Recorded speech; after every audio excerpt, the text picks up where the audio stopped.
Bismillahirrahmanirrahim. Assalamualaikum warahmatullahi wabarakatuh. Di sini saya Amara Budianti Gita dengan NIM 21311118 PAI kelas 7D izin menjawab UTS terkait Basul Kutub.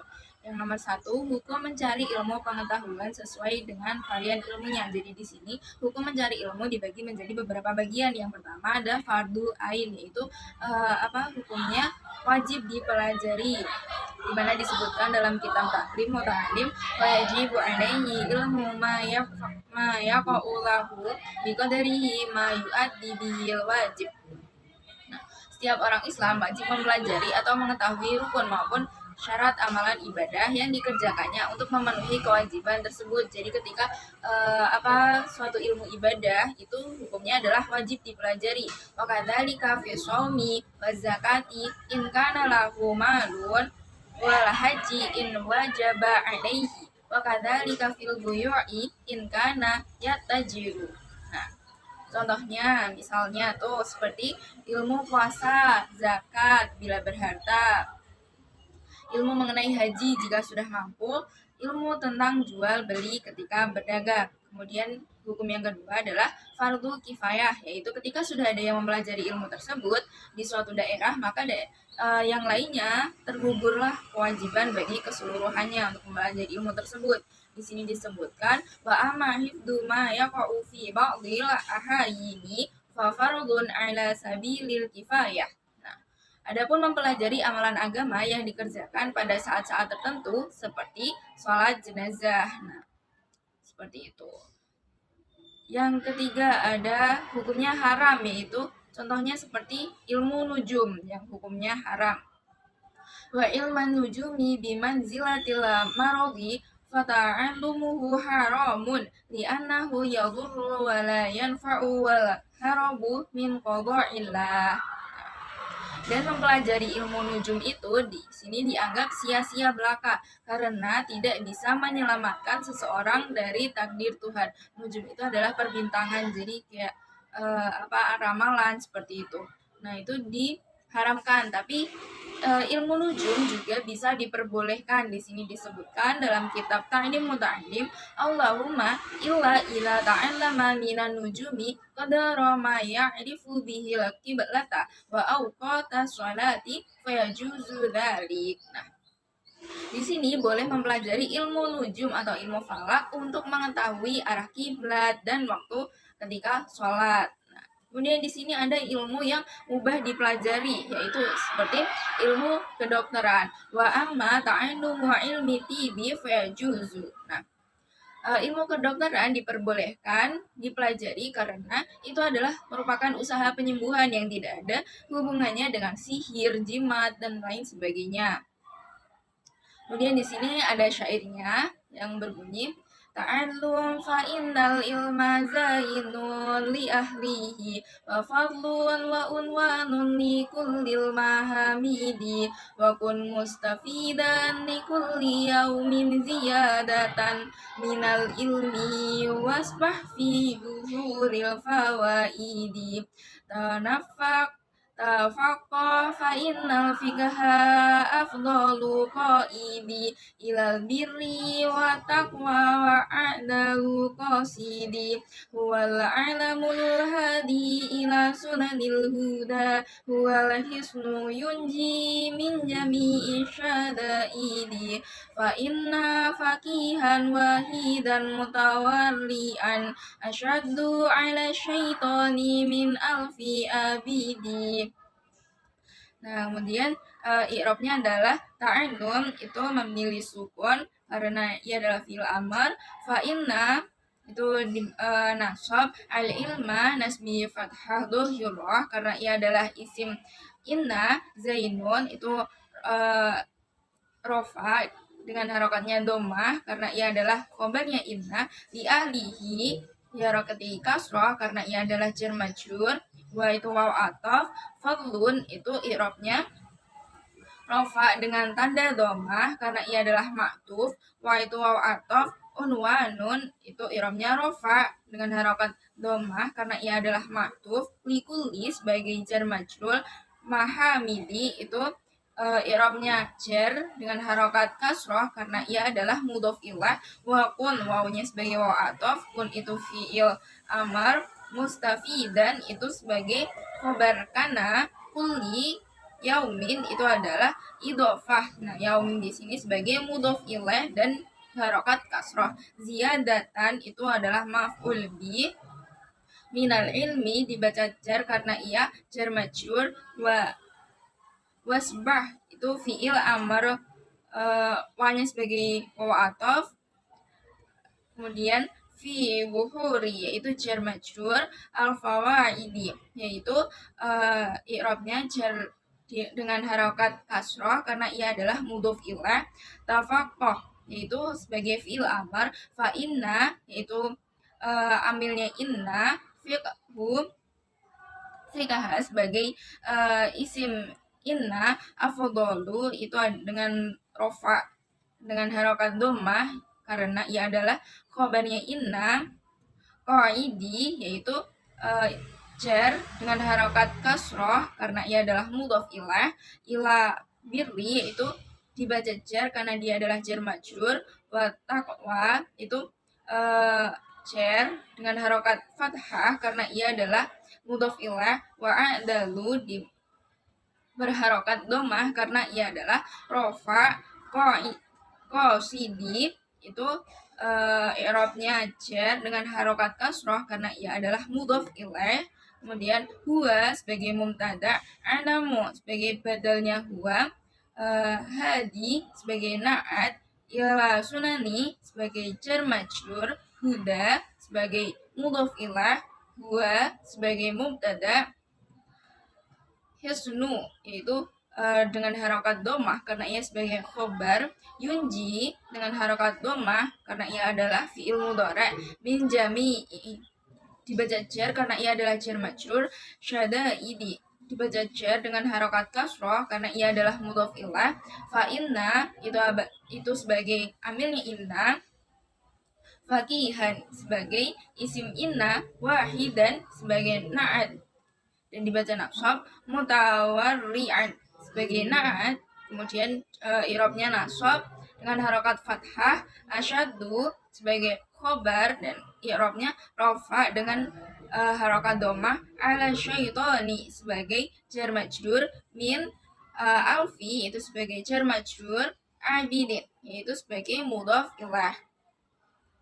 Nomor 2, niat ketika mencari ilmu yang dianjurkan dan yang tidak dianjurkan. Di sini kitab Ta'lim Muta'allim disebutkan wa yanbaghi an yanwiyal muta'allimu bi talabil ilmi ridallahi ta'ala wa daral akhirata wa izalatal jahli an nafsihi wa an sairil juhali wa ihya adini wa ibqa'al islami. Nah, niat seorang pelajar dalam menuntut ilmu harus ikhlas, mengharap ridho Allah, mencari kebahagiaan di akhirat, dan menghilangkan kebodohan pada dirinya dan orang lain, menghidupkan agama dan melestarikan alam.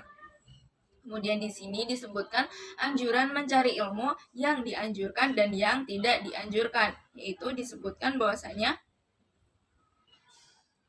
Allahumma illa idza talabal jahal li amri bil ma'rufi wan nahi anil munkari wa tanfidil haqqi wa izzidini la li nafsihi wa hawahu fayajuzu dzalik biqadri ma yuqimu bihil amra bil ma'rufi wan nahya anil munkari. Nah, boleh menuntut ilmu dengan niat dan upaya mendapat kedudukan di masyarakat kalau kedudukan tersebut digunakan untuk amar ma'ruf nahi munkar dan untuk melaksanakan kebenaran serta untuk menegakkan agama Allah. Nah, larangan di sini tidak dianjurkannya ketika mencari ilmu itu hanya untuk keuntungan diri sendiri atau hanya untuk keinginan hawa nafsu semata.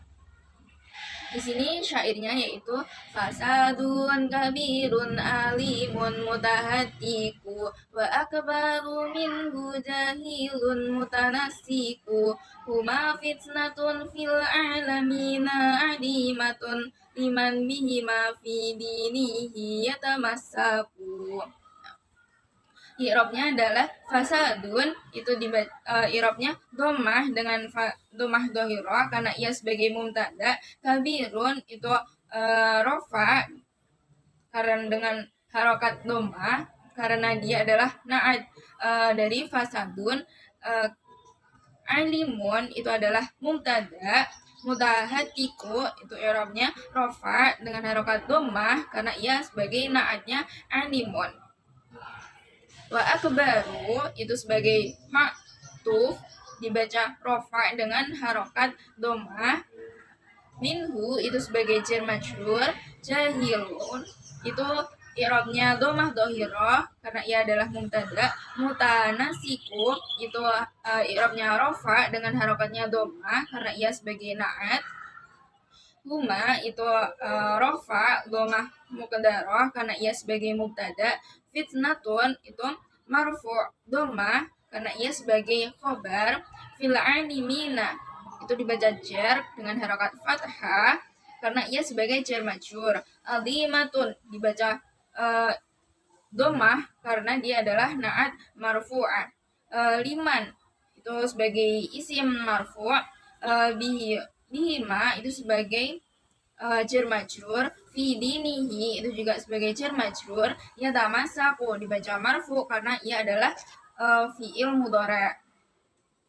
Nomor 3 yaitu kriteria jenis ilmu, guru, dan teman yang harus dipilih. Yang pertama ada kriteria memilih jenis ilmu. Di sini disebutkan pada kitab Ta'limu Ta'lim itu yang bagi li talibil ilmi an yakhtara min kulli ilmin ahsanahu wa ma yahtaju ilaihi fi amri dinihi fil hali thumma ma yahtaju ilaihi fil mali. Nah, di sini kita selayaknya dalam memilih ilmu pengetahuan yang paling baik atau paling cocok dengan dirinya. Nah, pertama-tama di sini disebutkan yang paling utama yaitu dalam urusan agama, yaitu ilmu-ilmu berkaitan mengenai agama. Seperti ilmu ibadah itu wajib dipelajari. Kemudian setelahnya yaitu ilmu-ilmu yang diperlukan pada masa yang akan mendatang. Kemudian cara dalam memilih guru itu disebutkan di sini fayan bagi an yakhtara a'lama wa awra'a wal asanna. Nah, adapun cara memilih guru atau kiai yaitu yang pertama adalah yang alim, kemudian yang bersifat wara dan yang lebih tua. Kemudian dalam memilih teman di sini disebutkan fayan bagi an yakhtarul mujidda wal wara'a wa sahibat tabai mustaqimi wal mutafahimi wa yafirra minal kasalani wal mu'atili wal mikithari wal mufsidi wal fatani. Nah, kemudian kita selayaknya memilih teman itu dengan beberapa kriteria. Yang pertama kriterianya tekun belajar, kemudian bersifat waro dan bersifat istiqomah, dan juga suka memahami ayat-ayat Al-Quran dan hadis-hadis Nabi sehingga dalam berteman kita bisa saling mengingatkan dalam kebaikan. Nah, kemudian kita di sini disebutkan harus menjauhi teman yang malas, yang banyak bicara, yang suka merusak, dan yang suka menfitnah. Di sini syairnya yaitu likulin ila sya'wil ula harakatu walakin azizun fil rijali thabatu. Dan di situ i'rabnya likulin itu i'rabnya jar dengan harokat kasroh karena ia sebagai jar majrur. Ila sya'wi itu sebagai jar majrur. Al-ula itu i'rabnya jar dengan harokat kasroh karena ia sebagai mudhof ilah. Harokatun dengan i'rabnya rofa dan harokatnya domah itu karena ia sebagai mubtada. Wa itu waw ataf, lakin itu sebagai huruf idhofah, huruf istidrah. Azizun itu i'rabnya rofa dengan harokat domah karena ia khabarnya harokatu. Firlijli itu i'rabnya jar dengan harokat kasroh karena ia adalah susunan jar majrur. Sabatu i'rabnya rofa dengan harokat domah karena ia sebagai khobar. Kemudian nomor 4, cara memuliakan ilmu. Nah, dalam kitab Ta'limu Ta'lim disebutkan bahwasanya i'lam di anna talibal ilmi la yanalul ilma wa la yantafi'u bihi illa bi ta'limil ilmi wa ahlihi wa ta'limil ustadi wa tawqirihi. Nah, sebagai pelajar tidak akan memperoleh ilmu dan tidak akan dapat mengambil manfaatnya kecuali kita sebagai pelajar mau menghormati ilmu maupun gurunya. Nah, di sini dalam menghormati guru adalah seperti wa man tawqiral muallimi an la yamshiya amamahu wa la yajlisa makanahu wa la yabtadi al kalama indahu illa biidnihi. Nah, ketika menghormati guru, adabnya hendaknya seorang murid yaitu tidak berjalan di depannya, tidak duduk di tempatnya, dan tidak memulai bicara padanya kecuali ketika diberi izin. Nah, di sini ada syairnya yaitu Ra'aitu ahaqal haqi haqqal mu'annimi wa aujabahu hifdan ala kulli muslimi laqad haqa an yuhda ilaihi karamatan lida'nimi harfin wahidin alfu dirhami. Kemudian i'rabnya adalah ra'aitu sebagai fi'il madhi, ahaqa i'rabnya nasab dengan berharokat fathah karena dia maf'ul bi, haqi itu harokatnya jar kasroh karena ia adalah mudhof ilaih, haqa sebagai badal, al mu'allimi sebagai mudhof ilaih, wa itu waw ataf, au jabahum itu i'rabnya maf'ul berharokat fathah karena ia adalah fi'il madhi, hifdhan i'rabnya nasab dengan harokat fathah karena ia sebagai maf'ul mutlak, ala kulli itu sebagai jar majrur, muslimin itu dibaca jar karena ia mudhof ilaih, laqad itu taukid, haqa fi'il mabni fathah, an yuda itu fi'il mudhari jazm karena an, kemudian ilaihi itu jar majrur, karamatan itu nasab dengan harokat fathah karena ia maf'ul bih, ta'dimi itu i'rabnya jar dengan harokat kasroh karena ia jar majrur, harfin itu jar dengan harokat kasroh karena ia mudhof ilaih, wahidin itu dibaca jar karena ia na'at dari harfin, alfu dirhamin yaitu susunan idhofah dirhamin sebagai mudhof ilaih. Nomor 5, maksud teks Arab. Nah, di sini ada teks Arab yahtaju fi ta'allumi wala tafaquhi ila hifdzi salasah mu'allimi wal ustadi wal abi in kana fil ahya'i. Nah, di sini i'rabnya yahtaju, i'rabnya rafa dengan berharokat dhammah karena ia fi'il mudhari, fi ta'allumi itu susunan jar majrur, wala tafaquhi itu maf'ul dari ta'allumi, ila hiddi sebagai jar majrur, salasah itu sebagai mudhof ilaih. Al muta'allimi itu i'rabnya jar dengan berharokat kasroh karena ia badalnya salasah, wa itu sebagai waw ataf, ustadi itu ma'tuf dari salasah, wal abi itu i'rabnya jar dengan harokat kasroh karena ia adalah ma'tuf, in kana itu berharokat fathah karena ia fi'il madhi, fil ahya'i sebagai susunan jar majrur. Nah, teks ini dimaksudkan bahwasanya dalam belajar dan memperdalam ilmu dibutuhkan adanya 3 perantara atau 3 kesungguhan. Diperlukan di sini 3-nya itu adalah yang pertama kesungguhan dari seorang murid dalam memperdalam dan belajar ilmu, kemudian kesungguhan si guru, yang ketiga adalah kesungguhan dari abi atau ayah apabila ayah itu masih ada. Sekian dari saya, terima kasih. Wassalamualaikum warahmatullahi wabarakatuh.